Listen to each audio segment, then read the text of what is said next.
Welcome to SoCal Voices, Impact of ICE, a student-led investigative podcast where we examine the history and impact of immigration and customs enforcement in Southern California.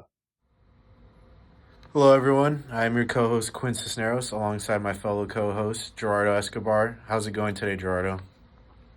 Hey everyone, it's going good. I'm doing just fine. How are you, Quinn?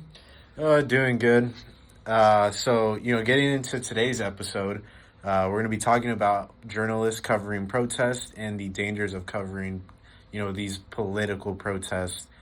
We will also be including interviews Gerardo conducted about journalists who have covered protests themselves and the experiences they've had.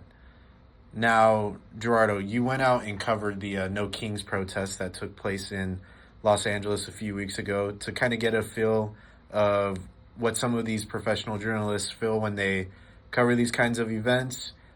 Just describe to me and the audience what you felt about the protests and kind of the overall experience you had when it came to being there. So there were several protests across Los Angeles County and nationwide. The one I went to was in North Hollywood, so that one it's not as big and chaotic as the one in downtown, but I still did get a feel. It can be chaotic if it's a pretty peaceful protest. You should be doing fine as a journalist. But there are some cases in particular where we've seen a lot of journalists being attacked or get tear gassed or injured while covering these, especially like the one in downtown. I want to say may have had some of that with the journalists that were there that day. Yeah, that's an interesting story and kind of a different perspective that you gave right there. So thank you for sharing. Glad you're safe and nothing happened. Now here's one of those interviews that Gerardo conducted with journalist Habis Pascual. I am standing here in North Hollywood, where behind me there is an ongoing No Kings protest. Protests are generally a staple of American democracy protected by the First Amendment. But recently and historically, protests have been a sight for many journalists where they have been targeted or severely injured, and in some cases even arrested. Today, I follow Habis Pascual, one of many journalists who covers protests. Donald Trump has got to go! Hey, hey! Ho, ho! Donald Trump has got to go! Hey, hey! Ho, ho! Donald Trump has got to go! Hey, hey! Ho, ho! Okay, Habis, so do you think it's important for journalists to cover protests, and if so, why? Yes, as a journalist, this is my fourth time covering a protest. I'm not an experienced journalist when covering such events like these, but it's a very important topic and a very important issue because you want to, as a journalist, you want to get the primary sources from the people on the grounds, and also you just want to educate the audience who listens to your either podcast, your journalistic approach to it, your writing, and educate the people and the audience that do want to be informed by such events like these. So as a journalist who covers protests, how do you feel about violence toward protesters from governments, police departments, and things like that when covering these events? Sure, I've seen events such as not this one, but prior, protests, and demonstrators go out there to speak their voices and make their voices be heard. When police enforcement comes and tries to shut you down, they're literally trying to take away your First Amendment right. And as an individual, as a citizen of the United States, you have that freedom of expression, freedom of speech. And when an enforcer tries to manipulate that system and tries to take you down, then I feel like it's not correct on their end, because sometimes a peaceful protest does get out of hand depending on the individuals that are handling the protest. But for the majority of the part, I see a lot of peaceful protesters who go there to actually, like I said before, show their First Amendment rights.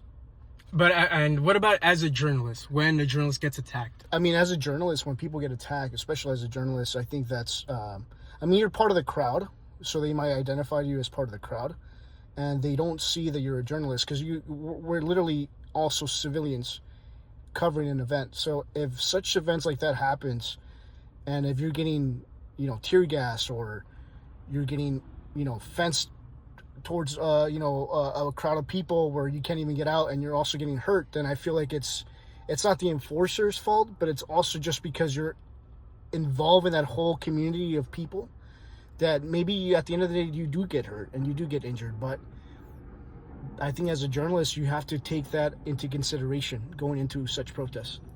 It's also important to look at the history of journalists being attacked in the United States.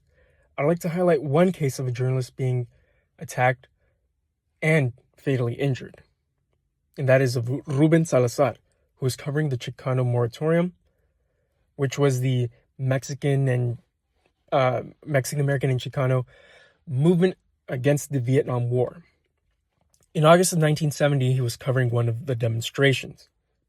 During his reporting, he went into the Silver Dollar Bar and Cafe for a break, where later deputies of the Los Angeles County Sheriff's Department fired a gas canister into the bar, which struck Salazar in the head, resulting in his death.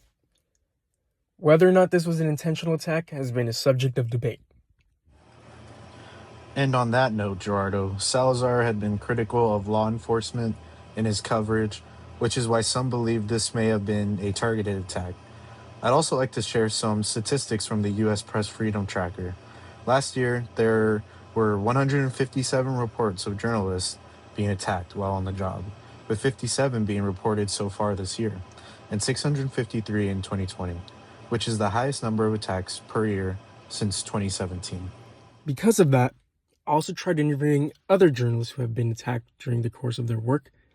I was able to speak with Benjamin Hanson, who has covered protests in Los Angeles, Minneapolis, and Portland, Oregon. Benjamin has also been tear gassed on more than one occasion and shares his experience with us.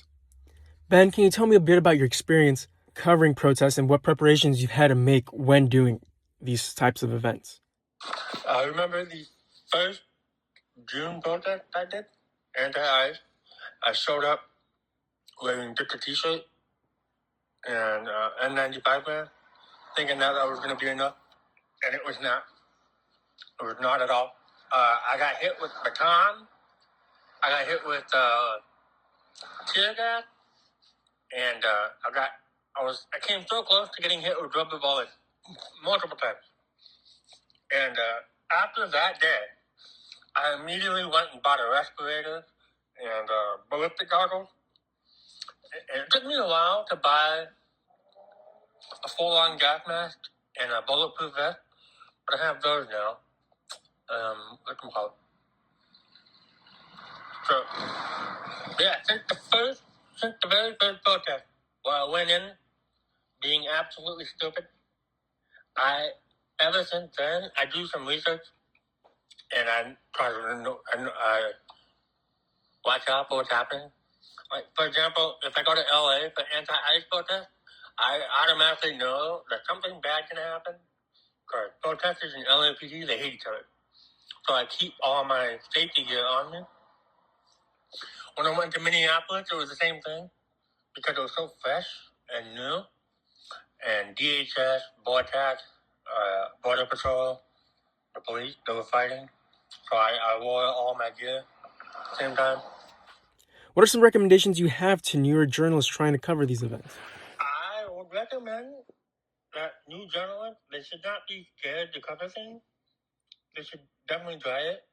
But if you're not equipped for that situation, you should not be going by yourself. Even I don't go by myself. And if I do go by myself, I quickly find someone that I know and I stick with them. Just to be like, oh, I'm pressed, this guy's pressed, that guy's pressed. You want to stay where the other pressed people are? But you also want to be careful, because there's some activists that will wear like press badges, and they will wear stuff that makes them look like press, but then they act like protesters. So if you see someone doing that, do not stand near them. Because in a fast-paced situation, and if someone's wearing press and they're yelling at the cops, throwing stuff, and you're standing next to that guy, you automatically look like an agitator along with them. I strongly recommend not doing that. Do you feel that journalism is currently in danger or being eroded by the government? I think that journalism is being eroded by the current administration. If you look at what happened in Minneapolis, the people that were just standing there filming Alex Petty's death, they were all detained just for observing. And if those people are, I know they're not journalists, but they're still operating within the same rights that we use as journalists. And if the government doesn't want people to see that, then the people that are actually journalists and who know what they're doing ethically, they're in danger. I've also seen many videos from colleagues of mine where ICE agents were threatening to arrest press, threatening to detain people, threatening to, basically, being threatened for filming, even though that's against the Constitution. I saw it on a smaller scale in June of last year when the protest was coming in.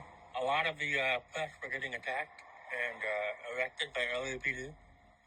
But LAPD has gotten a little better at it ever since the restraining order. But there's still some progress to be made there.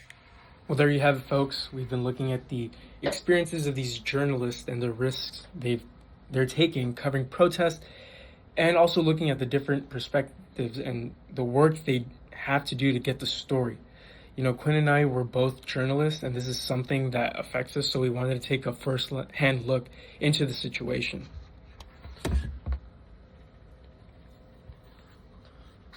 Yeah, to kind of bounce off what you said, Gerardo, and you know, I'm a sports guy, so I've never really had to deal with, you know, news or news coverage, or anything to do with protests, you know, ICE protests and those kinds of things. But I think it also is such a unprecedented time in our country. And I think the courage these kinds of journalists have to come out and do their job and really put their lives on the line to bring out news and photos for people all over the world is very brave. Journalists just, you know, at the end of the day, we do have a very tough job, and the ability to go out in those kinds of conditions is just truly remarkable. Thank you for joining us today. This podcast was produced by students in the journalism department at California State University, Northridge. Visit our YouTube channel at SoCal Voices, Impact Device for more episodes.